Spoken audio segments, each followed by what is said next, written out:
سلامونه خوږو ملګرو، ستړي مشئ. زه یوسف خان مزرزی یم او تاسې درنو ته د انعکاس میډیا په نننۍ ویډیو کې هرکله او هر اغلس وایم. خوږو ملګرو، په نننۍ ویډیو کې د راشد خان د غوره لوبې، غوره کارکردګۍ او د غوره لوبډلمشرۍ په تړاو غږیږو. راشد خان بیګا په خپله غوره لوبه او په غوره کپتانۍ باندې د ایم آی کیپټاون لوبډله تر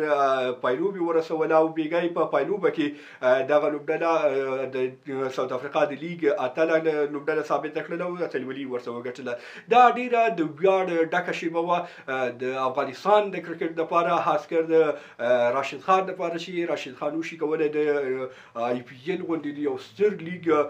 په ترڅ کې چې لوبډلمشري ور په غاړه وه، یو لوبډله اتله کړله او د اتلولۍ جام یې ورته ورکړ. ایسټرن کیپ لوبډلې سره د دوی لوبه وه او د ایسټرن کیپ لوبډلې مالکه چې کومه ده دا د سنرایزرز فرانچایز لوبډلې سوداګره چې دا کومه مکاویمار نومیږي، دوی د راشد خان سره یو څه ناسه تضاد هم لري. په آی پي ایل کې چې کله راشد خان په 3 سیزونونو کې د سنرایزرز حیدرآباد لوبډلې سره ولوبېد، نو بیا یو څه موده وروسته همدغه کاویمارن چې وو راشد خان خپل د لوبغاړو د لیست څخه وویسته، وویل چې هغه یو اغېزمن لوبغاړی نه دی او زه هڅه دا کوم چې نوموړي نه ښه او اغېزمن لوبغاړي را پیدا کوم. نو دلته راشد خان سره د خپل لار جدا کړل او نن دوی راشد خان د لوبډلې سره په فاینل کې مخامخ شو. دا د هند څخه جنوبي افریقا ته لاړله او هلته د راشد خان په وړاندې د فاینل لوبې د لیدو لپاره ورغلې وه. نو هلته په رسنیو سره که د هندي رسنۍ وي او که همدارنګه د جنوبي افریقا رسنۍ په رسنیو کې ویل چې موږ به د جنوبي افریقا د روان پړاو یا د دریم پړاو چې کوم دی د دې اتلولي به هم ګټو. د لومړیو 2 پړاوونو اتلولي که څه هم کاویمارن ګټلې وه، خو دلته ګنګوسۍ داسې ډېرې وې چې دا ځل به د ایم آی کیپټاون لوبډلې اتلولي ګټي او بالاخره هماغسې وشو. راشد خان خپل غچ هم د کاویمارن نه واخیسته، هغه غچ چې نوموړي ته د یو اغېزمن لوبغاړي په توګه نه کتل او هغه یې ښوده چې دا یو عادي لوبغاړی دی او هېڅکله هم په یو لوبه کې اغېز نشي لرلی. نو بالاخره راشد خان وشو کولی د سنرایزرز ایسټرن کیپ کومه لوبډله چې ده دی د پایلوبې نه ډراپ کړي او اتلولي د ایم آی کیپټاون لوبډلې ته وګټله، چې دا په ټوله کې د ممبئی انډینز لپاره هم ډېره مهمه او کلیدي خبره ده او کیدای شي چې په راتلونکو کې د آی پي ایل سیالیو کې د راشد خان په تړاو فکر وکړي او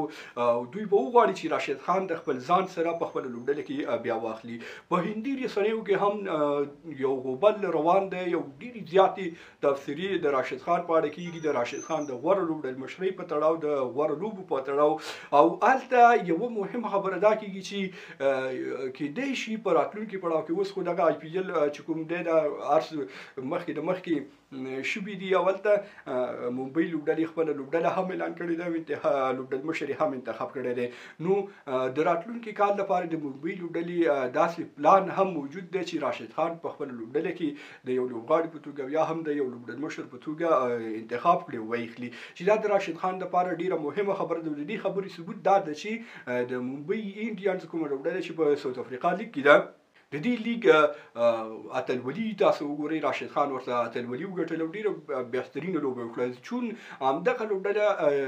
په لومړیو 2 پړاوونو کې د وروستۍ لوبډلې په توګه په ګروپي پړاو کې ختمه شوې ده، خو دلته راشد خان بهترینه لوبه وکړه، بکاف یې وکړ او د دغې لوبډلې ارزښت او مورال یې دومره لوړ کړه چې حتی اتلولي ورته وګټله. نو په راتلونکي کې د ممبئی لوبډلې لپاره یو ډېره مهمه خبره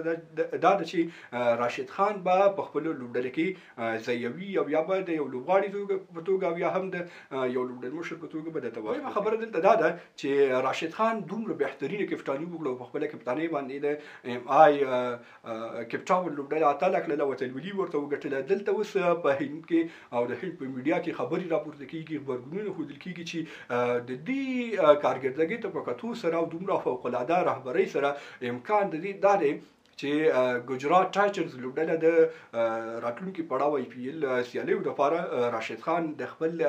کپتان په توګه وټاکي او هغه ته د خپلې لوبډلې کپتاني ورکړي، ځکه دوی ولیدل چې راشد خان په لوبډلمشرۍ کې هم وړتیا لري. لومړی خو خپله لوبډله ملي لوبډلې په نړیوال شلوریز جام کې تر نیمه پایلوبې ورسوله، اوس راځه دا دی د ساوث افریقا په لیګ کې خپله لوبډله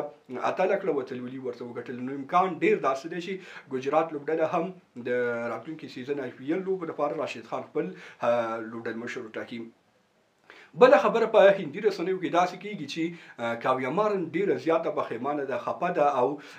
هغه په خپل هغه غلطۍ او په خپل هغه تېروتنې ډیره زیاته پښیمانه ده کومه چې په 2018 کال کې د کړې وه. هغه دا چې راشد خان نوم د خپلو لوبغاړو د خپلې د ساتونکو لوبغاړو د لیست څخه ایستلی و. هغې ویلي چې دا یو اغېزمن لوبغاړی نه دی او موږ غواړو چې د دې نه ښه اغېزمن لوبغاړي پیدا کړو. اوس به کاویا مارن ته معلومه شوي چې یار راشد خان څنګه یو لوبغاړی دی او راشد خان د رښتیا هم داسې اغېز لري که نه، د دې هر څه په اړه به ورته ښه معلومات شوي. نو خوږو ملګرو زموږ د نن ورځې ویډیو همدومره وه. په دې هیله چې ویډیو مو خوښه شوي وي له خپلو نورو ملګرو سره یې شریکه کړئ. تر بیا ښې چارې لویه لامل شه.